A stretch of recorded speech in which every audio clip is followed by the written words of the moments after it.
नमस्कार, मी गुरुराज. न्यूज अनकटच्या बातमीपत्रात आपलं स्वागत.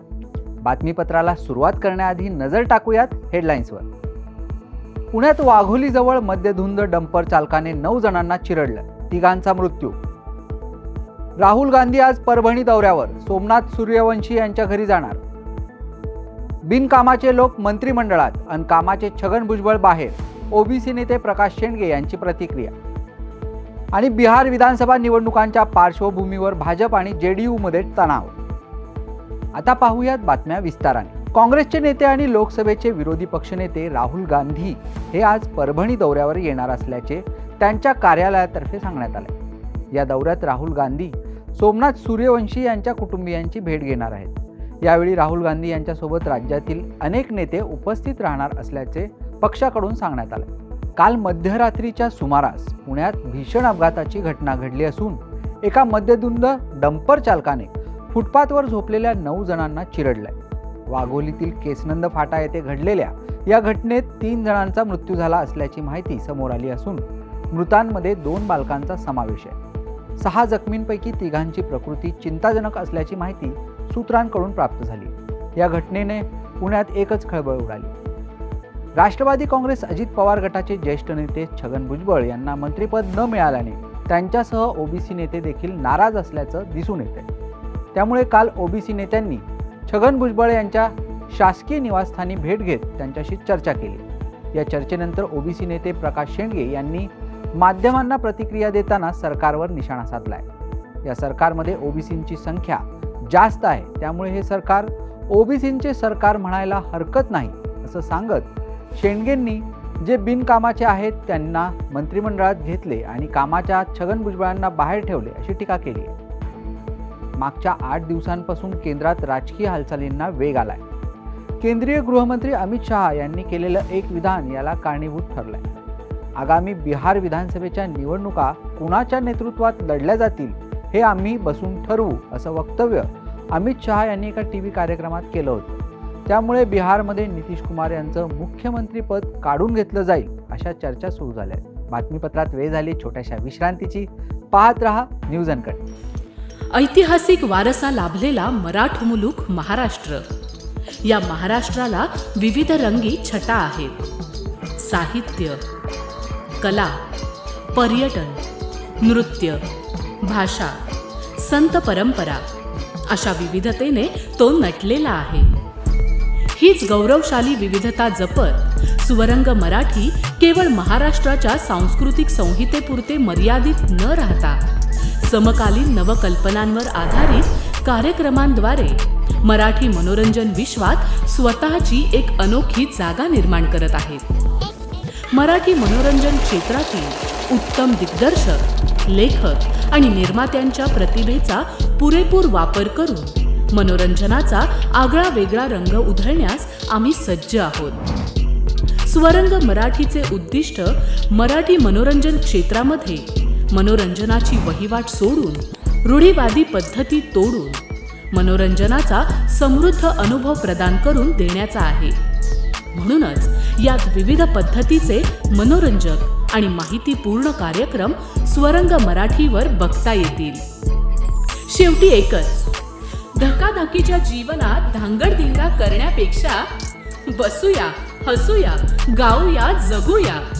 नाती गोती श्रावण मोती गावामधले जीवंत रंग. नाती गोती श्रावण मोती गावामधले जीवंत रंग. चला जोडूया, चला पाहूया, जशी संस्कृती तसा स्वरंग. विश्रांतीनंतर पाहूयात उर्वरित बातमीपत्र. शीख धर्मियांचे प्रमुख श्रद्धास्थान असलेल्या नाशिकच्या मनमाड येथील गुरुद्वारा गुप्तसर साहिब येथे काल सालाना जोडमेला आणि गुरुगादी वार्षिक स्मृती दिन सोहळा उत्साहात संपन्न झालाय. या सोहळ्याला देशभरातून हजारो शीख बांधवांनी हजेरी लावली. यावेळी गुरुद्वारातून भव्य अशी शोभायात्रा काढण्यात आली. फुलांनी सुशोभित केलेल्या चित्ररथात पवित्र गुरु ग्रंथ साहेब गुरु गोविंद सिंह यांची प्रतिमा ठेवण्यात आली होती. या उत्सवाला हजारो शीख बांधवांनी उपस्थिती लावत गुरुद्वारात दर्शन घेतले. चंद्रपूर जिल्हा मध्यवर्ती सहकारी बँक परीक्षेत छत्रपती संभाजीनगरमधील परीक्षा केंद्रावर रविवारी गोंधळ उडाला. ब्लूटूथद्वारे कॉपी करत तोतया विद्यार्थी परीक्षा देत असल्याचा आरोप करत विद्यार्थ्यांनी संताप व्यक्त केलाय. यावेळी पोलिसांना पाचारण करण्यात आलं, परंतु तोपर्यंत डमी विद्यार्थी परीक्षा केंद्रांवरून पळून गेले. बँकेच्या भरतीसाठी शनिवार आणि रविवार असे 2 दिवस परीक्षा होती. मात्र शनिवारी ऐनवेळी परीक्षा रद्द करण्यात आली, तर दुसऱ्या दिवशीही प्रशासनाचा गोंधळ समोर आला. उत्तरेकडील राज्यांमध्ये कडाक्याची थंडी पडली असून या भागांमध्ये सध्या चिल्लई कला अर्थात रक्त गोठवणाऱ्या थंडीचा काळ सुरू झालाय.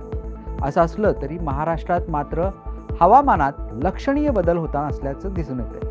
राज्यातील तापमानात पुढील 24 तासांमध्ये चढ उतार अपेक्षित असून काही ठिकाणी पावसाच्या सरींची शक्यता वर्तवण्यात आल्याने शेतकऱ्यांमध्ये चिंतेचं वातावरण आहे. बातमीपत्रात वेळ झाली छोट्याशा विश्रांतीची. पाहत रहा न्यूज अँकर. ऐतिहासिक वारसा लाभलेला मराठ मुलूक महाराष्ट्र. या महाराष्ट्राला विविध रंगी छटा आहेत. साहित्य, कला, पर्यटन, नृत्य, भाषा, संत परंपरा अशा विविधतेने तो नटलेला आहे.